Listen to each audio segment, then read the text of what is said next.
अस्सलाम वालेकुम व्यूवर्स। आज की इस वीडियो में हम आपको दिखाएंगे अदाकार लाइबा खान और अली अंसारी के निकाह की खबरें क्यों सोशल मीडिया पर वायरल हो गई। दोनों की ऐसी रोमांटिक तस्वीर सामने आई कि देखने वालों के होश उड़ गए। अगर आप भी अली अंसारी और लाइबा खान की इस खूबसूरत लम्हात को देखना चाहते हैं तो वीडियो को आखिर तक जरूर देखें, साथ ही वीडियो को लाइक भी करें। जैसा कि आप सब जानते हैं, इस वक्त पूरे सोशल मीडिया पर अली अंसारी और लाइबा खान का चर्चा है। ड्रामा कफारा में इस जोड़ी को बहुत ज्यादा सराहा गया।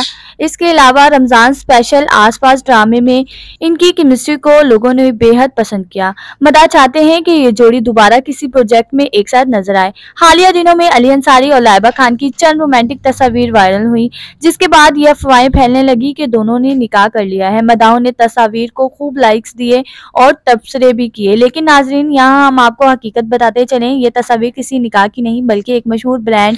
इस फोटोशूट में दोनों फनकार नहायत हसीन और दिलकश नजर आ रहे हैं। इन तस्वीर को देखकर अदाकार सबूर अली ने भी खूब तारीफ की। तो आपको अली अंसारी और लाइबा खान की जोड़ी कैसी लगी? क्या आप उन्हें दोबारा किसी ड्रामे में एक साथ देखना चाहते हैं?